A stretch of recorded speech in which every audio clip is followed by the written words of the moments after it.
the young and the restless spoilers. In Genoa City, whispers of betrayal and ambition have always carried heavy consequences, but the trajectory of Audra's fate was sealed the moment she set her sights on reclaiming Kyle, a man already entangled in his own web of fractured loyalties and volatile passions. Her hunger for love, power, and validation blinded her to the danger circling closer each day. For while Audra saw herself as the rightful woman at Kyle's side, he and Claire were quietly crafting a life of their own, free from the turmoil Audra thrived in. Yet Audra could not let go. The idea of being left behind gnawed at her insatiable pride, convincing her that she deserved a proposal, deserved the diamonds, the vows, the public claim of victory. Her obsession with destroying Claire's happiness pushed her down a path where her voice grew louder, her schemes more reckless, and her enemies more determined to end her influence forever. By the time she realized she was playing a dangerous game against people far more ruthless than herself, it was too late, because Kyle had already shifted from annoyance to lethal intent. He had endured her games, her whispered manipulations, her threats to unravel his life. But what she mistook for hesitation was actually calculation. Kyle was not a man to forgive sabotage when the stakes were his future with Claire. And in the shadows of his mind, he shaped a plan that would ensure Audra never interfered again. The danger grew quietly, like poison in a glass, and Audra's refusal to heed the warning signs sealed her doom. She brushed off Kyle's subtle threats as empty posturing, too blinded by her confidence to see that his patience had reached its end. He watched her with calculated detachment, waiting for the right moment to strike, knowing that nothing less than her permanent removal would secure the peace he craved. Audra, however, misread the landscape, convinced that Kyle's attention, whether cold or hostile, was proof she still held sway over him. She mistook his silence for weakness, his calm for uncertainty, never realizing it was simply the stillness before the storm. The city of Nice, with its glittering allure and romantic aura, became the stage for their final confrontation. Though Audra believed she was walking into a setting designed for seduction rather than destruction, Kyle carefully orchestrated an evening that played into her delusions, extending an invitation that promised charm and intimacy. Audra accepted without hesitation, her ego assuring her that victory was finally hers, that Kyle was finally coming around to her charms, finally ready to reconsider what they once had. What awaited her was a cruel masquerade, a gathering disguised as a celebration where the guest of honor was unknowingly her own downfall. The air was laced with elegance, laughter, and champagne, the kind of setting Audra thrived in, where she believed she could shine and remind everyone of her worth. Kyle maneuvered through the evening with a chilling composure, masking his true intentions behind a smile that Audra found disarming, a smile she had longed to see directed at her once again. She mistook it for affection, not realizing it was the smile of a man who had already condemned her. When the glass was placed in her hand, the poison hidden beneath the bouquet of fine wine, she raised it without a shred of suspicion, her mind too clouded with triumph to sense the trap closing in.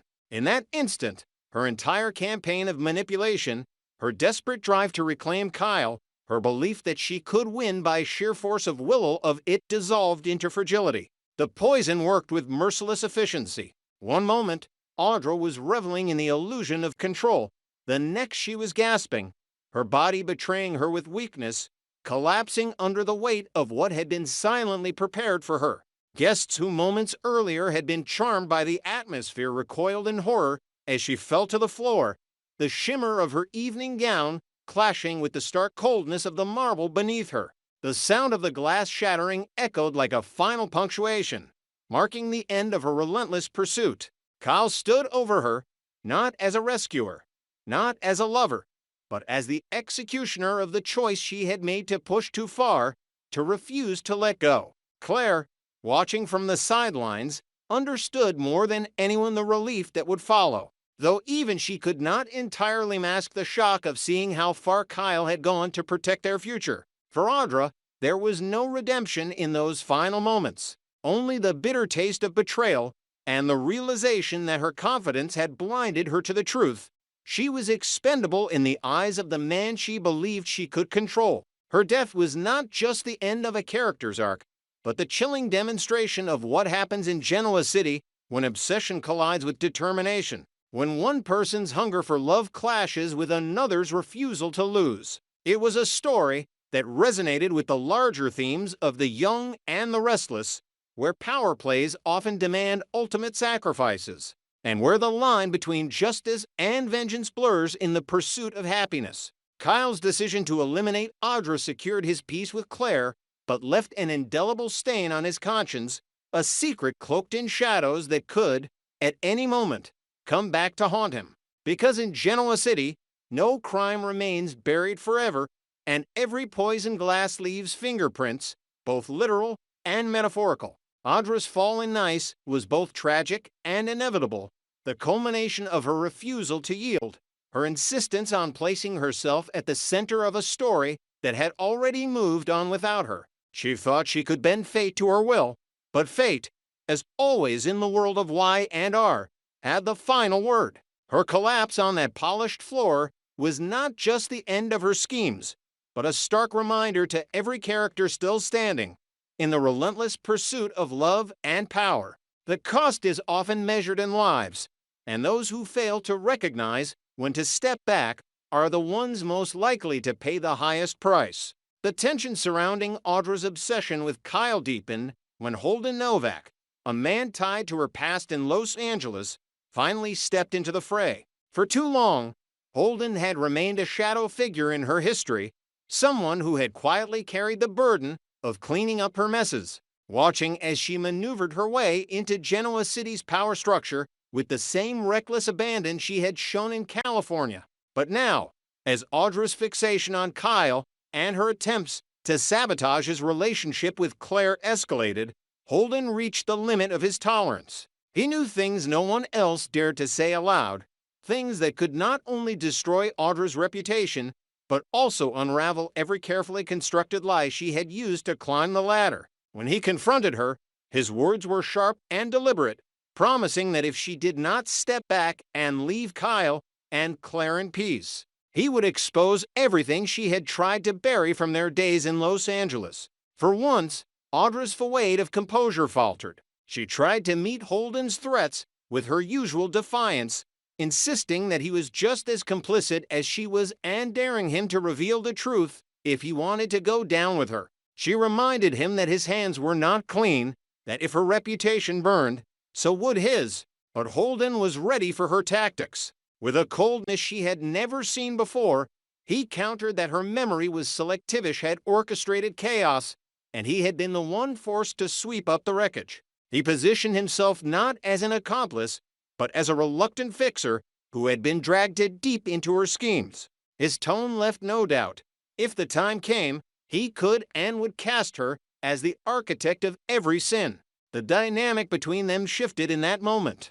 For the first time, Audra felt the ground beneath her confidence waver. Her eyes betrayed a flicker of unease, a crack in the armor she wore so proudly. She might have laughed off Kyle's threats, but Holden was different. He had seen too much, and his warnings carried weight. Meanwhile, at Newman Enterprises, another storm brewed in parallel. Claire sought counsel from Victor after discovering that Kyle had kept secrets specifically, failing to disclose the kiss Audra had forced upon him before turning around and proposing to her in the aftermath of their argument. Claire's mind swirled with doubt, caught between the memory of Kyle's devotion and the sting of his concealment. Yet Victor, always a master strategist when it came to both family and business, surprised her with his response. Rather than fueling her suspicion, he defended Kyle, telling her that his choice to keep the kiss hidden was less an act of betrayal and more an act of protection. Victor's reasoning was clear. Kyle had not wanted to burden Claire with an incident that held no meaning to him, an unwanted advance that only risked planting seeds of insecurity where there should be trust. To Victor, Kyle's silence was not weakness, but strength, proof that his loyalty was to Claire and not to the past. What startled Claire even more was Victor's willingness to reveal his own involvement. In a rare moment of candor, he let slip that he and Kyle had struck an agreement, a deal that had quietly influenced Kyle's choices. Victor framed it as a test, a way to measure whether Kyle's intentions toward Claire were genuine or opportunistic. Kyle had passed that test, not only by protecting Claire from needless pain, but also by showing restraint in the face of temptation. To hear Victor the patriarch, whose approval mattered more than any business contract, validate Kyle's love for her was a turning point. Yet at the same time, Claire could not ignore the unease gnawing at her. Kyle had not told her the full story. The proposal that she had embraced so wholeheartedly was not as spontaneous as she had believed, but rooted in an understanding with her grandfather. That revelation made her wonder just how much of their romance was shaped by love, and how much was shaped by strategy. Victor, as always, stood 2 steps ahead, weaving truth and manipulation together in a way that blurred the lines between protector and puppeteer. For Claire, the knowledge both steadied and unsettled her. On one hand, she felt reassured by Victor's faith in Kyle, but on the other, she recognized the implications of his confession. Trust, once cracked, is not easily restored, and now she carried the knowledge that her engagement had deeper layers than she had ever been told. While Audra grappled with Holden's threats and the walls closing in on her, Claire faced a different reckoning. The realization that love in generosity is rarely simple, and almost always entangled in alliances, bargains, and dangerous secrets. This dual storm, Holden's battle with Audra and Victor's revelations to Claire, created a perfect symmetry of danger and doubt. Audra's refusal to step back risked igniting a scandal that could drag Holden, Kyle, and even Newman Enterprises into chaos, while Claire's shaken faith in her fiancé left cracks for distrust to seep in. Every choice tightened the noose around Audra's neck. Every secret exposed deep and the precarious foundation of Kyle and Claire's future. In the world of the young and the restless, where past sins never stay buried and alliances are as fragile as glass, the stage was set for another devastating unraveling where love, ambition, and survival collided, and only the most ruthless would emerge unscathed.